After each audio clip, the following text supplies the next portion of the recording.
How does one start to understand the value of his sacrifice in life?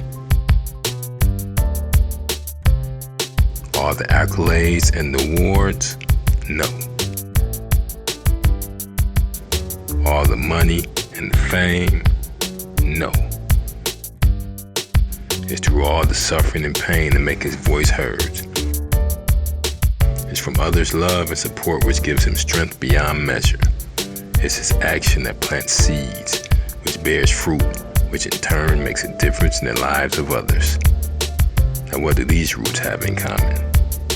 The Spencer Haywood Rule.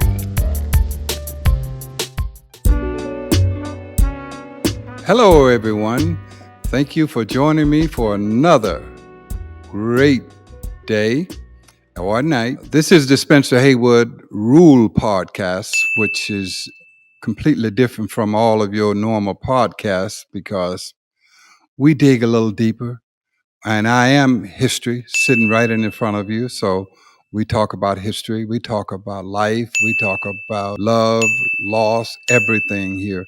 So first of all, I want to thank and congratulate LeBron James for breaking Kareem's record, all-time scoring record.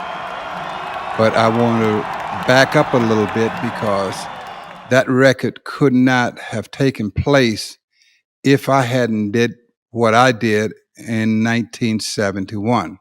And by what did I do? Oh, okay.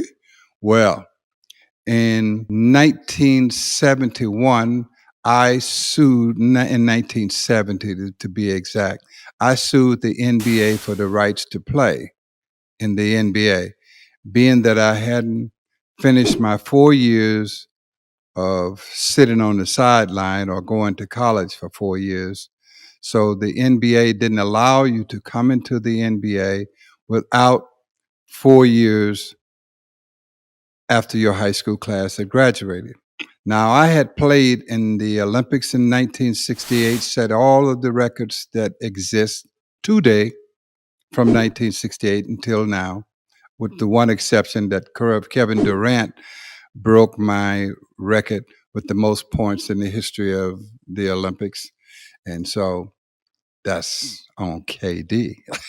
Now, the second thing, I went to the ABA after my sophomore year in college at the University of Detroit, where I was a college All-American first team and was the outstanding college player behind Kareem Abdul-Jabbar. And then I signed with the Denver Rockets, which is now the Denver Nuggets.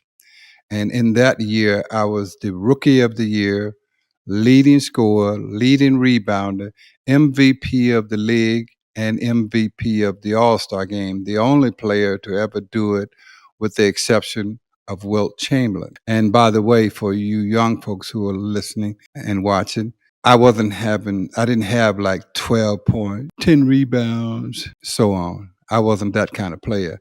I averaged 30 points and 20 rebounds. Hello? Are you there? Wake up.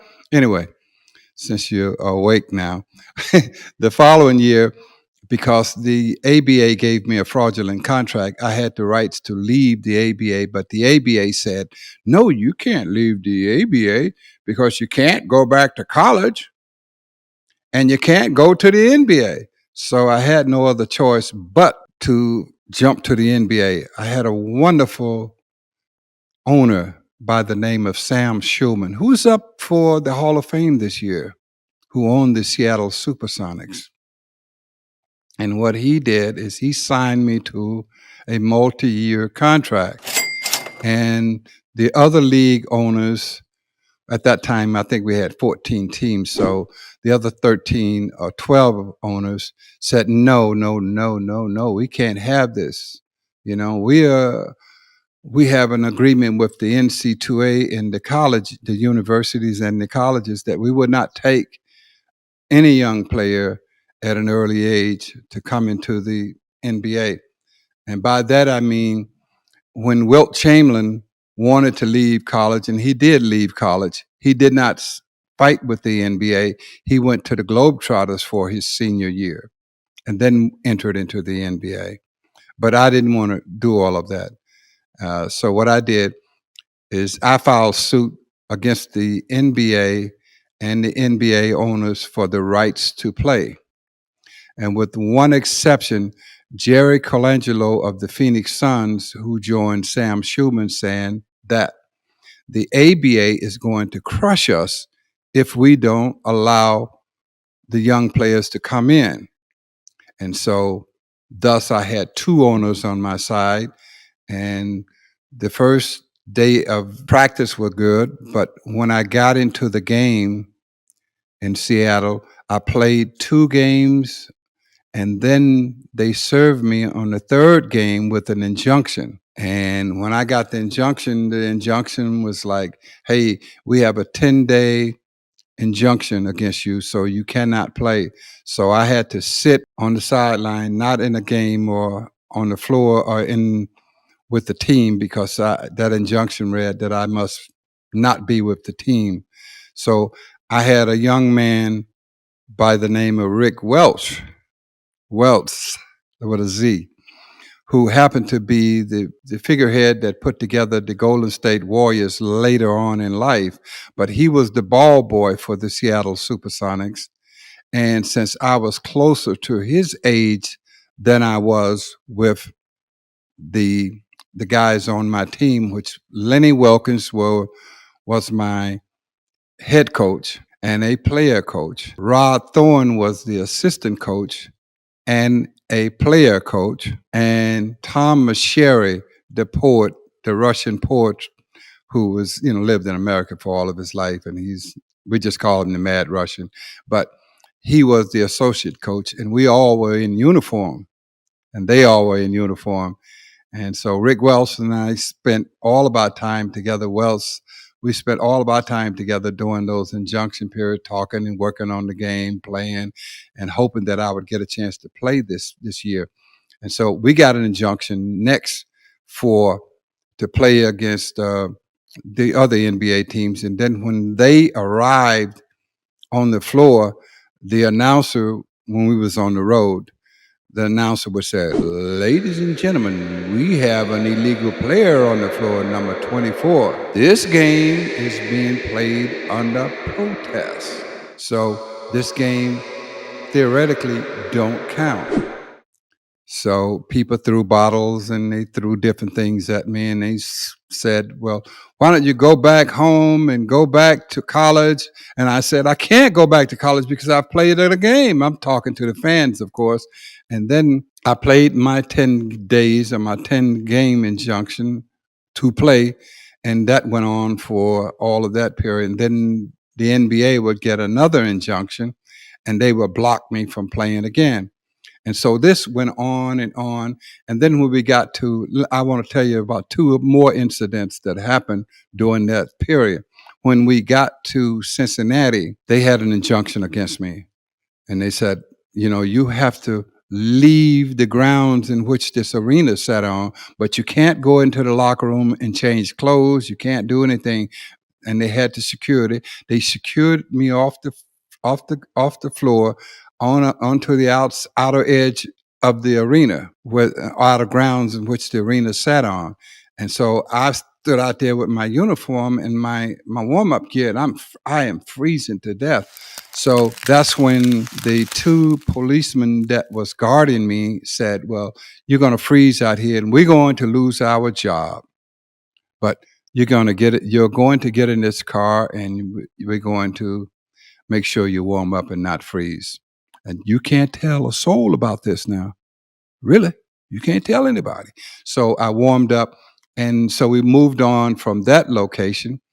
And then the next round of injunctions, I got to play again. And then I was warming up in the great Chicago Bulls, Michael Jordan. Later on, he went into the Spencer Haywood Rule too. But let me tell you about the Chicago Bulls. The Chicago Bulls sued me for $600,000. And this is in 1971, so don't think, oh boy, that ain't no money. Yeah, it's big money back then. And the reason why they sued me is they said Chet Walker, who was an Hall of Fame player, tripped over his ankle while I tripped over his warm-up, which he had bell-bottom warm-up. Everybody was tripping over those things. I hate to see him coming back too, but nevertheless, that's diverting back. But what happened was he tripped over his warm up, so he said, and they sued me for the $600,000, and that was rolling through. And then lo and behold, I get a chance to get all the way to the Supreme Court. My case had worked its way through the lower courts all the way to the Supreme Court, where Thurgood Marshall was sitting on the court. And the case were being heard there. And as it being heard, uh, we were getting into into Milwaukee, and Kareem wouldn't go downstairs because normally all of the NBA players would go downstairs when I walk on the floor because I wasn't a union member. I was an underclassman, underage. So they would take their team and go underground into the locker room. And the reason they would do that is because I was not a union member. And the owners had threatened those players that if this rule were to pass, you're going to have a lot of young players coming in, thus LeBron, Michael Jordan, etc. These guys are going to come in and they are going to push you and your family out on the streets because everybody's going to want a younger player. So all of you guys are going to be in trouble. So that's why they were a little bit against me. But back to the Milwaukee Bucks game, where normally everybody went downstairs and Kareem didn't. And at the same time, my case came in as I had won the case. And Kareem and I embraced in the middle of the floor, and we just got down and started playing. Man, it was a beautiful game. It was a beautiful night. The Sports Illustrated and different magazines had the cover of the two young superstars in the NBA, and that's how I won that case. From that case, you had um, Julius Irving in the ABA. You have George Gervin, and the list goes on. George McGinnis, all of the players, and then in the NBA, you had Bob McAdoo and all of those players coming in under the Spencer Haywood Rule, and it has been going on since 1971. March 1st, the case was won. Haywood versus the NBA, and it is the Spencer Haywood Rule. And so all of a sudden, you have this phenom from Akron.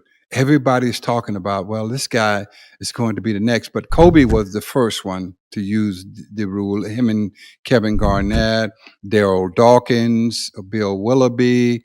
These are guys coming right out of high school. And Captain Jack on All the Smoke. Hey. So all of these guys were coming in. And then LeBron came in. That's when he came into the league and just been an outstanding player, outstanding citizen, and a person with some knowledge of history and what's going on. So he came in and just played all the way up through this 20th year. And now he's passing Kareem in scoring in the NBA. Now, if you back up a bit, because he left high school, he had 4 years on his playing career, 4 years on that scoring record that Kareem did not have. Because Kareem was a little silly and stayed in college because UCLA were like shuffling a little money to their guys, so they didn't have to leave early. But back at the University of Detroit, where we got poor folks, hey, you don't get nothing. And that's the NIL of what we're talking about. But so when he passed Kareem the other night, I sat on my couch and I cried because,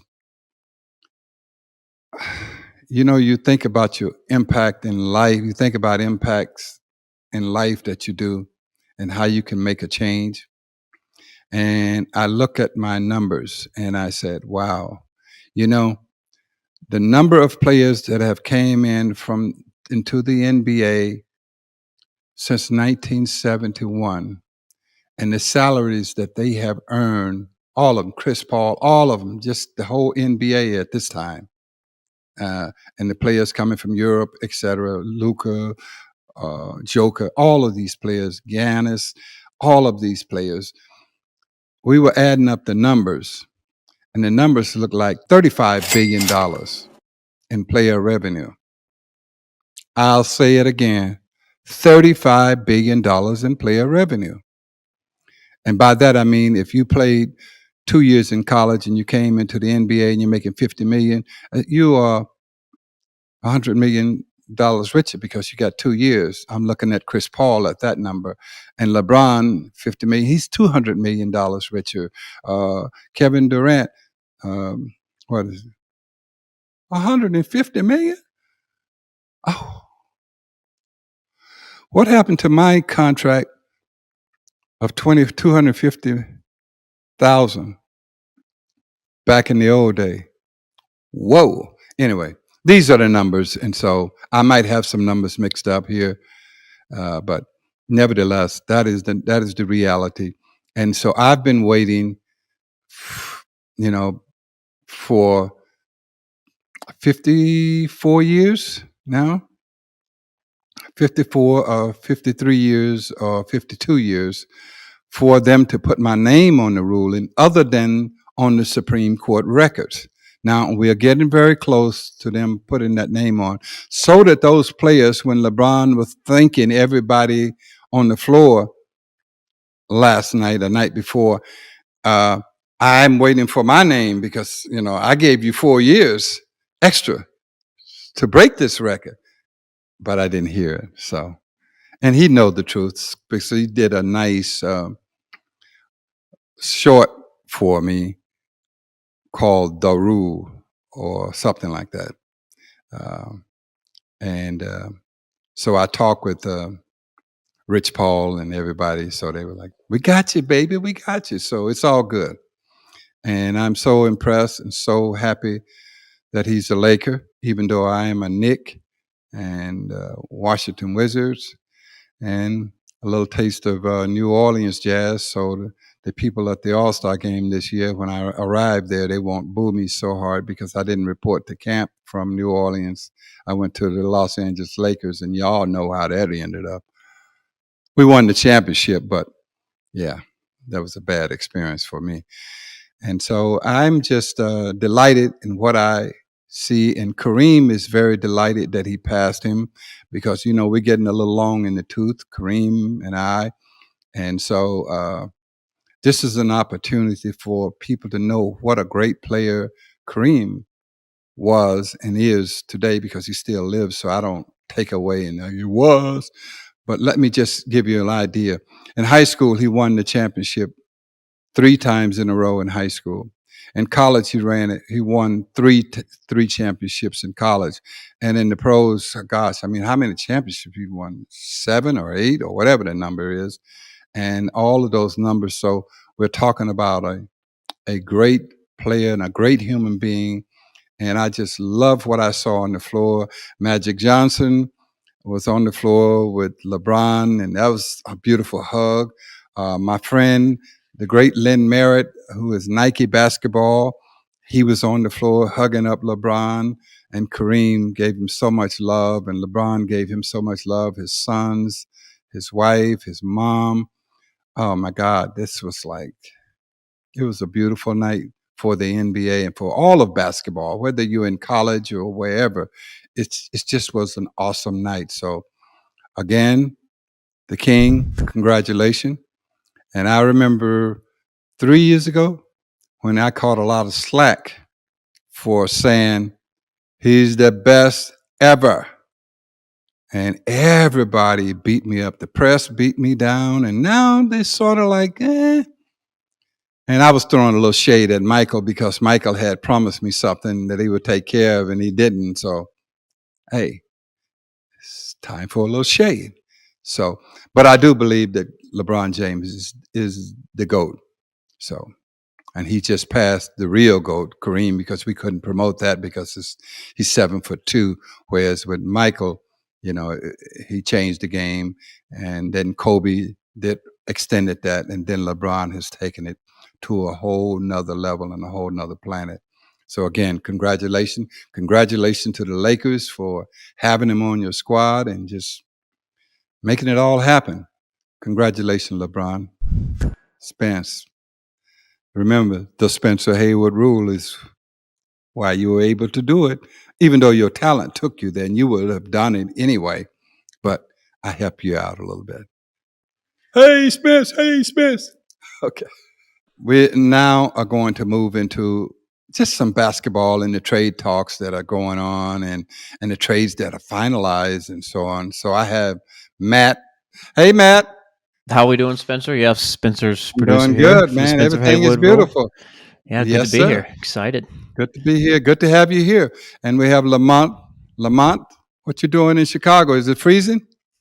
It's all good, man. A little rainy, a little wintry mix, but we used to it just around this way. Yeah, so well, it's all good. Chicago. And we're missing Molly, Molly Rulin, Jeff Rulin's cousin. Hey! But she said, no, I don't want to be on here with you guys. You let you men do all of that talking. I don't have time for y'all. So here we are, dudes. So what's going on what's going on right now with I love this trade for that happened with Kevin Durant. Thursday, it's February 9th. Trade deadline just ended in the NBA. So there's a ton of them. I guess, that's the biggest one, right? That's the biggest one. Suns. Well, the second biggest one, or the third, or the first biggest one. The first one was Kyrie Irving not going to the Lakers. Right, but to Dallas instead. Going to Dallas, Mark Cuban is a good person, and that's good people. All of those people down in Dallas is going to take care of him good for this year, and then we'll get him next year. No, I'm just joking. Right. Well, hey, that's a possibility, though. Kevin Durant, man, going to Phoenix, that's going to put them in good shape for the Western Conference Finals. So you're saying that makes them the favorite then? Yeah, I did move them over into the favorite category, even though I am not sleeping on Dallas. So that's going to be the last year championship run of those two. But I don't want to sleep on not Minnesota, but Memphis, the Grizzlies, nor do I want to sleep on my home team, which is the Denver Nuggets. Are you sleeping on Golden State? Right. Or do you have 6 teams that a you think little are all bit. good? Okay. A little bit. I perhaps I am, and I'm sleeping on the Lakers a little bit. So maybe you guys should give me your opinion on who you think and what will happen with the new transitions and trades. First, I go to you, Matt. Well, I would say Suns, just because you go Durant and Chris Paul working together. Mm-hmm. But I think betting wise, they have the Suns as 2. They moved in the second. Nuggets are up there. Clippers are up there. It's tough to say because you don't know how. Because Kyrie just played his first game. Was it last night or the other night? But yes, Luka didn't play. Night. Luka didn't play though. Correct? Mm-mm. No, Luka didn't play last night. Yeah, so that kind of makes it. It's interesting to see how they work together. Because how do you feel about Kyrie? He's been in a couple places, and some people like him, some don't. I love him. I'm a Kyrie fan. I mean, his politics is one thing, but I am just talking about basketball. Boy, I love his game. Right. I love his game. He's a dazzler. He's definitely a showstopper, for sure. You can definitely put on the show. So, Lamont, what are your thoughts on this? On the trades, so some of the guys that are, not the number ones and number twos, but what about the next level? What about D'Angelo Russell?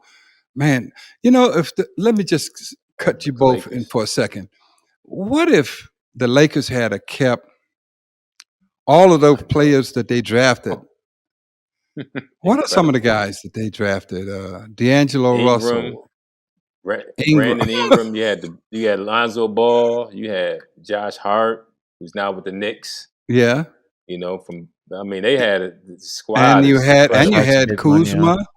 Kuzma. Oh man, yeah, they just had stacked, but you had to get rid of them. Some of them to get LeBron Anthony and get Davis, AD and get AD on. So well, you had pretty Obama go much to the was Lakers AD. for what? Patrick Beverly in a second-round pick. Who's that? Orlando. Obama? I thought he was the president. Mo Bamba.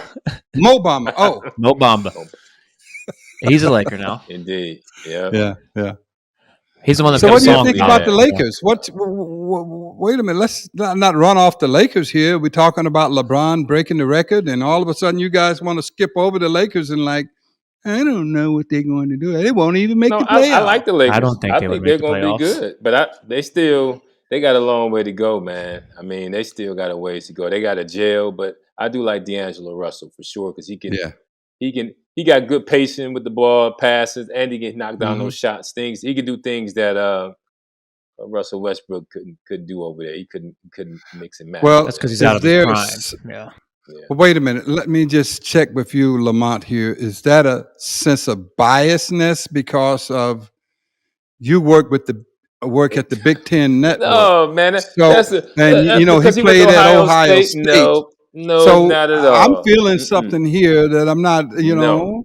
I'm a big Westbrook fan. Love Westbrook. I just think his game didn't evolve until where the NBA is now, where he's able to knock down these shots consistently. I don't think his mid-range game it came into effect, hitting those type of shots, and definitely he couldn't catch and shoot, like they're doing right now. So, and then his defense was kind of subpar, but we don't want to take away the way he played. I mean, with intensity, plays with heart and intensity. Where do you think that he's going to land eventually? Because I say Miami. Matt was saying that he's with Utah, but Utah is thinking of moving him.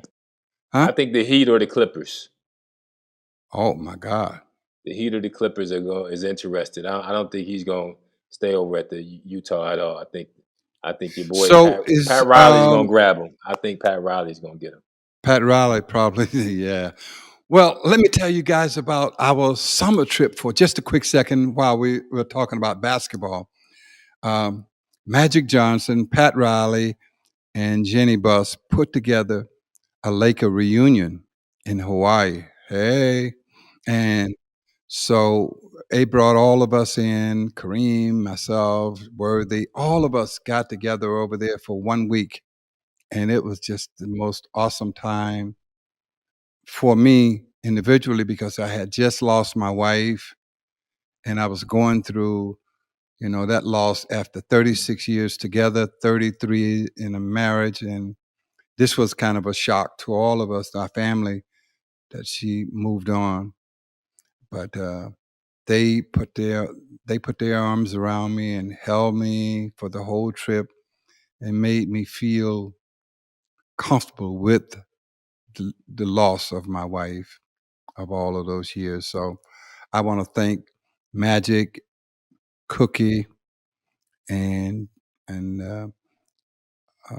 all of the Buss family, as well as Kareem, who just loved me up on that trip, as well as Pat Riley showed me so much love and took care of me. I don't want to get too mushy here, but that was a great experience. And it was a great time we had in Hawaii together. And we're getting calls while we were there. Michael called and he was like, well, we got to do one with the Bulls next. And so Magic and Pat was like, you guys don't get along. Because we did 5 championships, Yeah.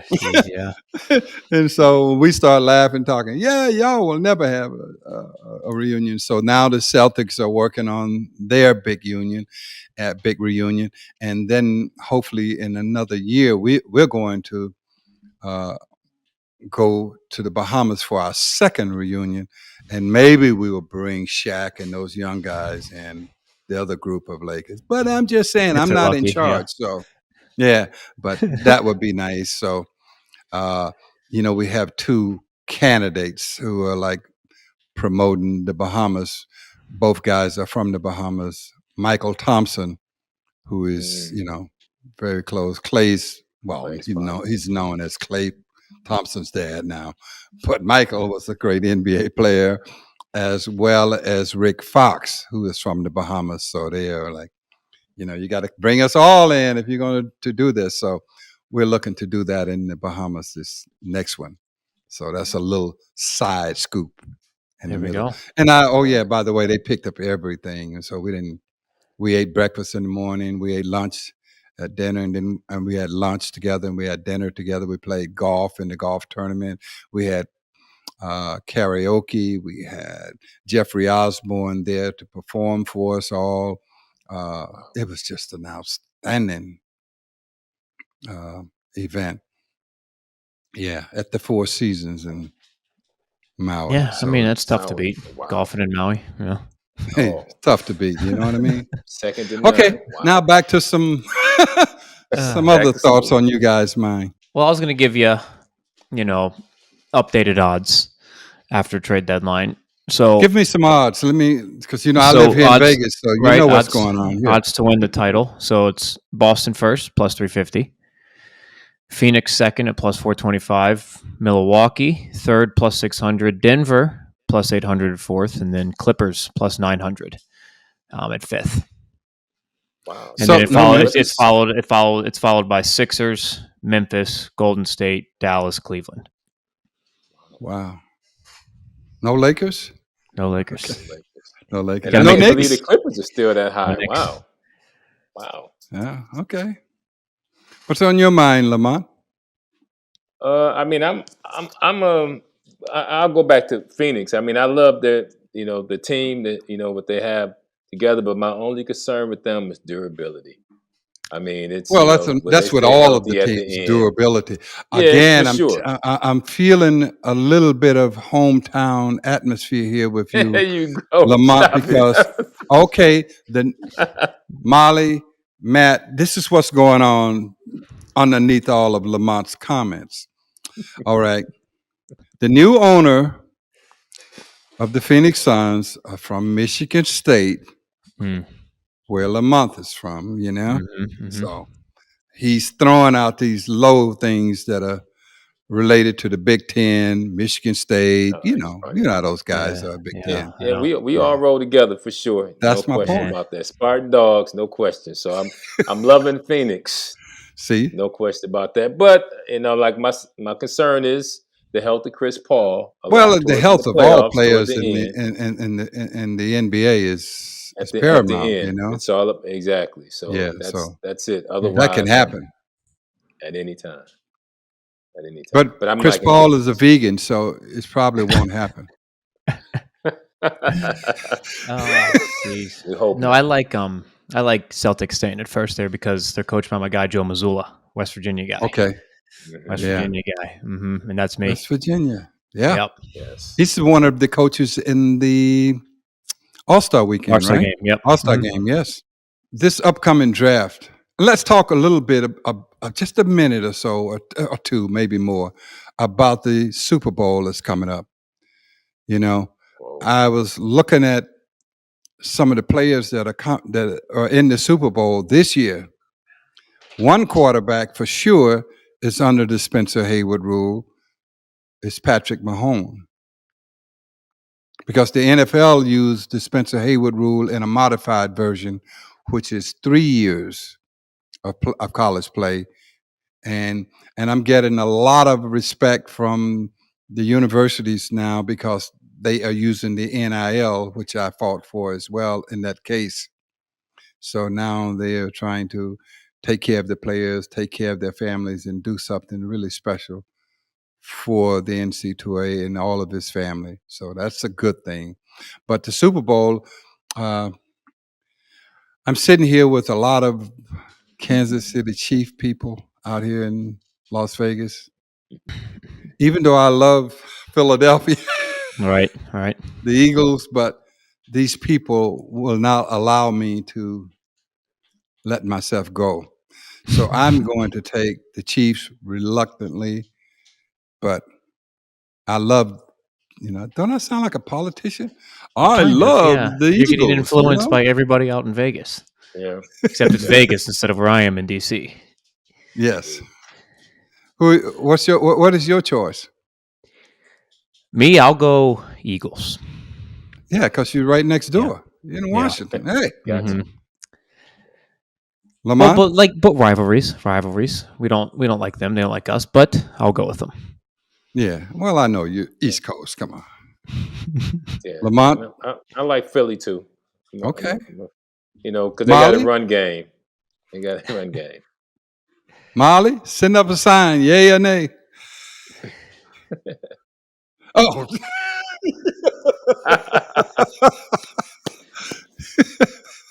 I love it. The Giants. In that case, I'll say the Lions. The Lions. Oh, gosh. And then you're saying the Commanders. Commanders. Okay. Well. If that's even the team name next year. Oh, they're going to change the name? Who knows? Who knows? No. Yeah. It's Washington at the seat of government. Things can happen. Yeah.